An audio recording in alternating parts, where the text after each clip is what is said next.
Χαίρομαι πάρα πολύ που είστε εδώ μαζί μου. Θα ήθελα να μου πείτε κάποια πράγματα για εσάς και τον φορέα τον οποίο εργάζεστε. Κολοβού Αγάπη ονομάζομαι. Είμαι προϊσταμένη του Τμήματος Ψυχοκοινωνικής Υποστήριξης και Κοινωνικής Ένταξης. Φορέας είναι, ο οποίος εργάζομαι, που αποτελείται όμως από 5 διαφορετικές δομές, συγχωνευμένες στο κέντρο. Ονομάζεται Κέντρο Κοινωνικής Πρόνοιας Περιφέρειας Θεσσαλίας. Οι 5 διαφορετικές δομές βρίσκονται στην Καρδίτσα, στα Τρίκαλα, στη Γιάννουλη της Λάρισσας, στον Αμπελώνα και στο Βόλο. Κάθε δομή φιλοξενεί διαφορετικά περιστατικά, με διαφορετικές παθολογίες και διαφορετικές ηλικίες. Και ο σκοπός μας είναι, εκτός από τη φροντίδα αυτών των ανθρώπων, γιατί οι 3 από τις 5 δομές είναι κλειστές δομές, που σημαίνει ότι η δομή για αυτούς τους ανθρώπους είναι το σπίτι τους. Εκεί ζουν. Είναι 24 ώρες λοιπόν φύλαξης, φροντίδας, περίθαλψης και όλα αυτά, αλλά ταυτόχρονα με αυτά και περισσότερο στις ανοιχτές δομές, ο σκοπός μας είναι η εκπαίδευση των παιδιών. Παιδιά λέμε εμείς, αλλά στην ουσία είναι ενήλικες με παιδική συμπεριφορά, έτσι. Αυτά για τον φορέα, η περίθαλψη, η φροντίδα, νοσηλεία, εκπαίδευση, κατάρτιση, ειδικά η δομή της Γιάννουλης αποτελείται από εργαστήρια, που τα παιδιά εκπαιδεύονται σε κάποια αντικείμενα διαφορετικά, ανάλογα με τις ικανότητες και τις δεξιότητες που αποκτούν, ώστε κάποια στιγμή να αποκατασταθούν επαγγελματικά. Αυτός είναι ο τελικός στόχος. Ακριβώς γι' αυτό το λόγο κάνουμε και αυτή τη σημερινή συνάντηση στα πλαίσια του έργου Fit to Lead, που στην ουσία αυτό είναι και που πραγματεύεται το έργο, η συμπεριληπτική ηγεσία. Θα πω και εργασία. Θα σας κάνω, αν μου επιτρέπετε, κάποιες ερωτήσεις, είναι πολύ σύντομες. Θα ήθελα να μου πείτε τι σημαίνει για εσάς η συμπεριληπτική ηγεσία και γιατί είναι σημαντική στον εργασιακό χώρο. Η συμπεριληπτική ηγεσία είναι ένα στυλ ηγεσίας που εστιάζει κυρίως στη δημιουργία ενός περιβάλλοντος όπου όλοι οι εργαζόμενοι νιώθουν ότι ανήκουν, έχουν την αίσθηση του ανήκειν στο χώρο, εκτιμώνται όλοι με τον ίδιο τρόπο και έχουν ίσες ευκαιρίες να συνεισφέρουν και να αναπτυχθούν. Τώρα, γιατί είναι σημαντική? Είναι σημαντική γιατί θα αυξήσει την καινοτομία και τη δημιουργικότητα, γιατί ακούγονται διαφορετικές απόψεις οι οποίες συνεισφέρουν σε καλύτερες λύσεις. Βελτιώνει την παραγωγικότητα και την αφοσίωση των εργαζομένων, δημιουργεί ένα δίκαιο και υποστηρικτικό εργασιακό περιβάλλον και μειώνει διακρίσεις και συγκρούσεις, και γιατί συμβάλλει στη διατήρηση ταλέντων, διότι οι εργαζόμενοι νιώθουν ότι εκτιμώνται και έχουν προοπτικές εξέλιξης. Οπότε μπορεί να πει κανείς ότι η συμπεριληπτική ηγεσία δεν είναι απλά ένα σύγχρονο trend, είναι όμως μια ουσιαστική στρατηγική που οδηγεί σε πιο αποτελεσματικές και δυναμικές ομάδες. Ακριβώς αυτό.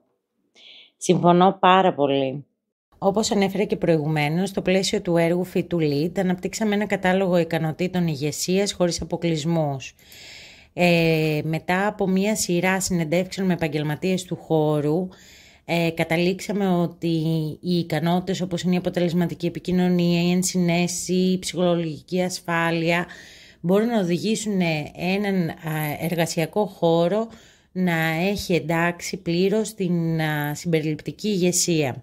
Ποιες θεωρείτε ότι είναι οι πιο κρίσιμες δεξιότητες που πρέπει να διαθέτει ένας ηγέτης και που να προάγει τη συμπερίληψη, και πώς όμως αυτές εδώ οι δεξιότητες μπορούν να επηρεάσουν το εργασιακό περιβάλλον? Κατά τη δική μου γνώμη, ένας ηγέτης θα πρέπει να διαθέτει την ενσυναίσθηση πολύ έντονα.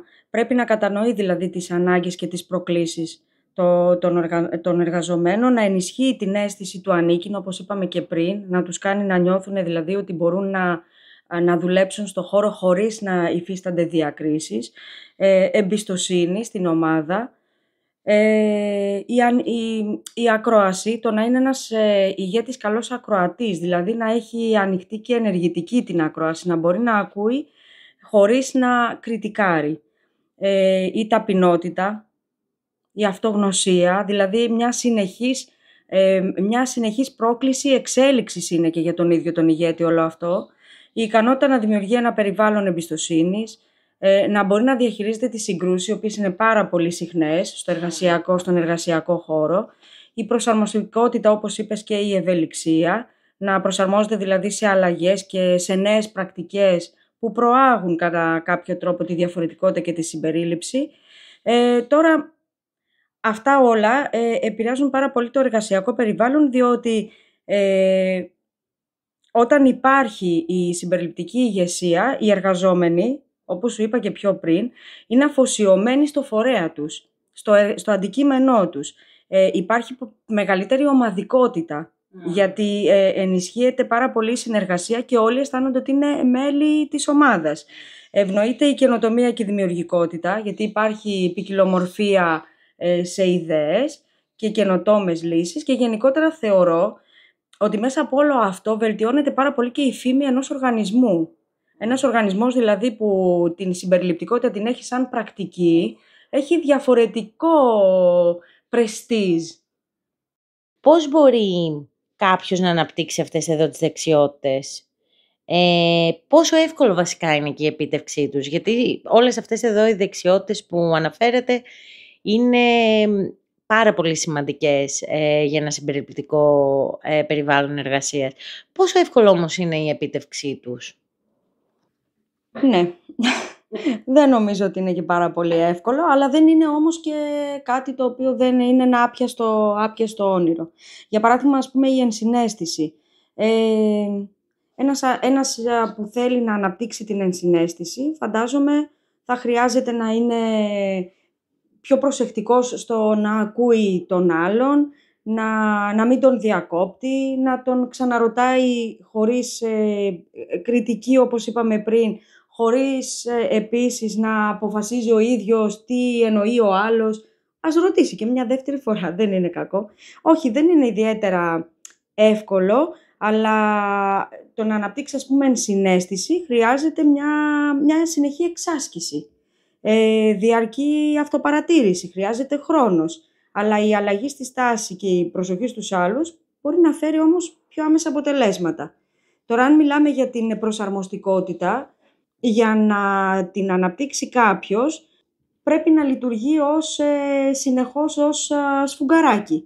Να δέχεται προκλήσεις. Να δέχεται τις προκλήσεις ως ευκαιρίες μάθησης, να μαθαίνει από τα λάθη του, να δέχεται την αποτυχία του ενδεχομένως, να είναι ανοιχτός σε ιδέες, να μπορεί να διαχειρίζεται το άγχος. Η προσαρμοστικότητα απαιτεί νοοτροπία ανάπτυξης, δηλαδή μπορεί να είναι λίγο δύσκολο στην αρχή, αλλά αν κάποιος φοβάται την αλλαγή, με μικρά βήματα, αυτό σιγά σιγά γίνεται κάτι φυσικό.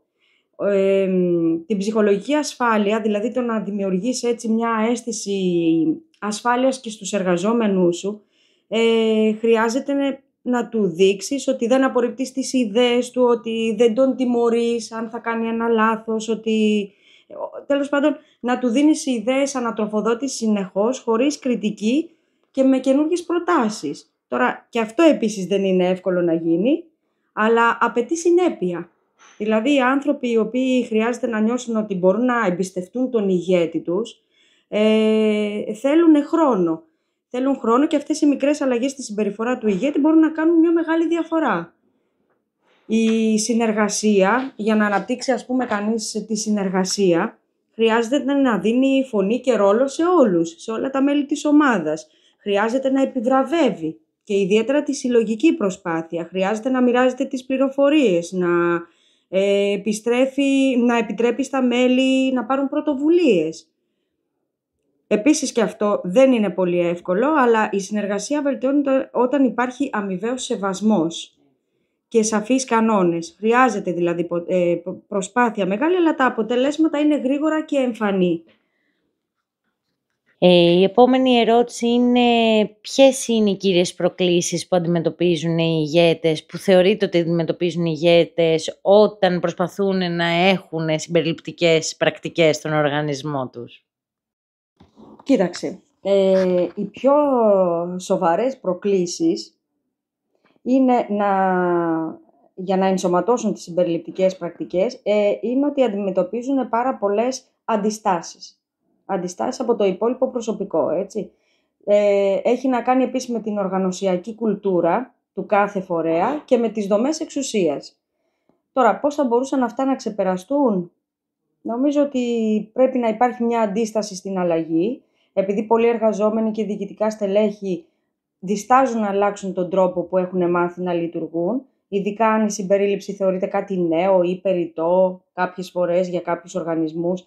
Αυτό μπορεί να αλλάξει με εκπαίδευση και ευαισθητοποίηση για τα ωφέλη της συμπερίληψης. Να καταλάβουν δηλαδή όλοι οι εργαζόμενοι στο φορέα ότι χρειάζεται να μπουν σε μια διαδικασία αλλαγής για να μειωθούν σιγά σιγά οι αντιστάσεις. Επίσης υπάρχουν πάρα πολλές υποσυνείδητες προκαταλήψεις που καμιά φορά και ο ίδιος ο ηγέτης, δηλαδή ο διοικητής, ο διευθυντής, έχει κάποια τέτοια προσωπικά ζητήματα. Αυτό χρειάζεται επίσης εκπαίδευση, συνεχή, σε θέματα διαφορετικότητας και προκαταλήψεων, αλλά κυρίως στη χρήση αντικειμενικών κριτηρίων για την πρόσληψη, την προαγωγή και την αξιολόγηση των εργαζομένων του φορέα. Υπάρχει πολύ συχνά έλλειψη σαφούς στρατηγικής και δέσμευσης από τη διοίκηση. Δεν είναι δηλαδή σαφείς οι όροι και οι κανονισμοί. Και αν η ηγεσία δεν υποστηρίζει την συμπερίληψη ενεργά, οι πρωτοβουλίες θα είναι αποσπασματικές και αναποτελεσματικές. Οπότε και εκεί χρειάζεται να γίνουν αλλαγές. Υπάρχουν επίσης στους φορείς δυσκολίες στη μέτρηση της προόδου. Δηλαδή, δεν ξέρουν πώς να αξιολογήσουν αν οι συμπεριληπτικές πρακτικές που χρησιμοποιούν έχουν αποτέλεσμα. Ναι, αυτό το είχαμε πει και στις συνεντεύξεις που κάναμε στα πρώτα στάδια του έργου. Αυτό, κατά τη δική μου γνώμη, μπορεί να επιληθεί με συμπλήρωση ερωτηματολογίων από τους ίδιους τους εργαζόμενους και το να υπάρχει feedback. Και στη συνέχεια να προσαρμόζονται αυτές οι πρακτικές, οι λύσεις ενδεχομένως που κατά καιρούς έχουν δοθεί μέσω των απαντήσεων στα ερωτηματολόγια και αναπροσαρμόζεις ξανά την εφαρμογή σου. Δηλαδή, αν αυτό που χρησιμοποίησες δεν είχε κάποιο αποτέλεσμα, πρέπει να το κάνεις αναπροσαρμογή. Υπάρχουν επίσης πολλές δυσκολίες στην αντιμετώπιση διαφωνιών και συγκρούσεων. Το θέμα δηλαδή των συγκρούσεων στους φορείς μεταξύ των εργαζομένων είναι ένα τεράστιο εργασιακό ζήτημα και οι διαφορετικές απόψεις προκαλούν και εντάσεις στην ομάδα. Οπότε αυτό εκεί χρειάζεται να υπάρχει μια καλλιέργεια ψυχολογικής ασφάλειας και οι εργαζόμενοι να αισθάνονται ελεύθεροι να εκφράζουν τις απόψεις τους, αλλά να δέχονται και την άποψη των άλλων. Εδώ λοιπόν χρειάζεται να εφαρμοστούν πολιτικές για να επιληθούν οι συγκρούσεις με δίκαιο και συμπεριληπτικό τρόπο. Και εδώ. Ένα άλλο πολύ σημαντικό και τελευταίο, δεν θα κουράσω άλλο, είναι η έλλειψη πόρων και υποστήριξης. Δηλαδή οι φορείς δεν είναι πάντα έτοιμοι οικονομικά να στηρίξουν τη συμπερίληψη. Και ξέρεις, δηλαδή σκέφτομαι ότι ας υποθέσουμε ότι ότι έχεις την καλή διάθεση σαν φορέας, σαν επιχείρηση, να πάρεις και έναν άνθρωπο, ένα άτομο με αναπηρίες, να έρθει να εργαστεί στην υπηρεσία σου. Την έχεις αυτή την καλή διάθεση.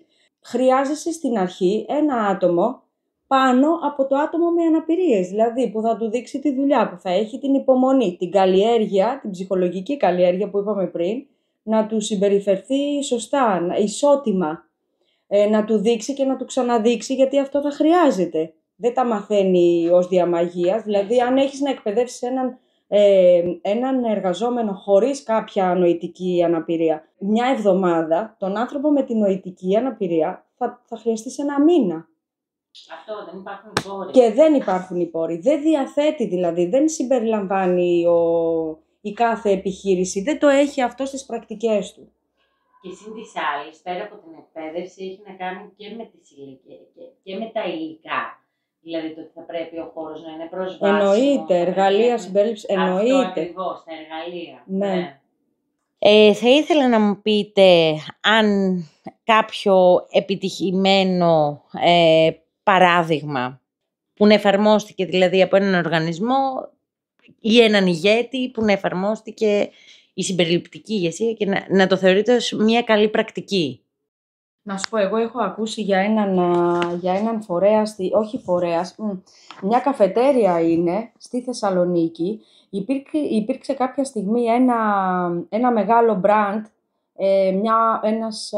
μια ονομασία καφέ τέλος πάντων, από τα γνωστά ονόματα, οι οποίοι εκπαιδεύσανε άτομα μόνο με σύνδρομο Down στο να γίνουν μπαρίστα. Και επειδή αυτοί μετά ανοίξανε 3 διαφορετικές καφετέριες, ζητήσανε από άτομα με σύνδρομο Down να εργάζονται στις επιχειρήσεις τους. Αυτοί όμως παρακολούθησαν όλο αυτό τον κύκλο εκπαίδευσης και στη συνέχεια μπόρεσαν και προσλήφθηκαν πια ως κανονικοί υπάλληλοι.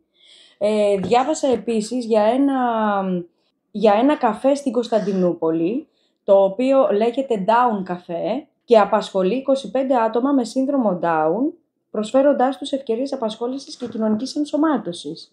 Και διάβασα και για ένα καφέ στην Τεχεράνη, στο Ιράν, είναι ένα καφέ στην πλατεία Βανάκ, το οποίο προσλαμβάνει άτομα με σύνδρομο Down ή αυτισμό αποκλειστικά και συμβάλλει έτσι στην κατάργηση φραγμών και αναδεικνύει τις ικανότητές τους. Κοιτάξτε, στην Ελλάδα δεν έχουμε πολλά και νομίζω υπάρχει και ένα καφέ στο Βόλο που λειτουργεί με τον ίδιο τρόπο, δηλαδή που έχει προσλάβει άτομα με σύνδρομο Down για να δουλεύουν ως μπαρίστα. Θα πάω στην τελευταία ερώτηση, η οποία είναι: τι συμβουλή θα δίνατε σε έναν μελλοντικό ηγέτη, σε έναν μελλοντικό μάνατζερ που θέλει να δημιουργήσει ένα εργασιακό περιβάλλον όπου όλες αισθάνονται αποδεκτές ίσες? Κυρίως θα του έλεγα ότι είναι χρήσιμο να καλλιεργήσει αυτογνωσία και ευαισθητοποίηση. Έτσι. Να δημιουργήσει μια κουλτούρα εμπιστοσύνης και ανοιχτής επικοινωνίας με τους εργαζόμενους του, αλλά και με την κοινωνία. Να ηγείται αποτελώντας το παράδειγμα. Ο ηγέτης πρέπει να είναι παράδειγμα προς μίμηση. Να ενσωματώσει την ποικιλία στις διαδικασίες λήψης αποφάσεων με τη συνεργασία. Να προωθήσει την προσωπική ανάπτυξη και τη συνεχιζόμενη εκπαίδευση για τον εαυτό του και για τους εργαζόμενους του.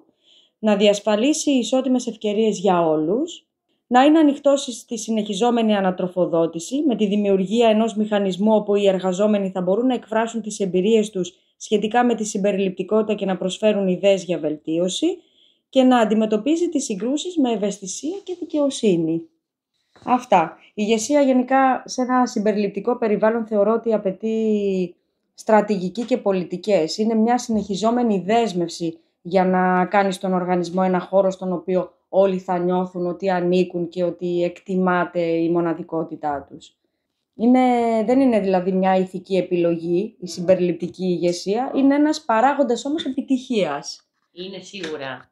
Και από εδώ και πέρα θεωρώ ότι θα το έχουμε και πολύ πιο έντονα σε όλες τις επιχειρήσεις, σε όλους τους οργανισμούς και όπως είπαμε κιόλας και στην Ελλάδα ότι γίνονται προσπάθειες. Φυσικά χρειάζεται και πάρα πολύ εκπαίδευση, πολλή ενημέρωση, πολλή ευαισθητοποίηση.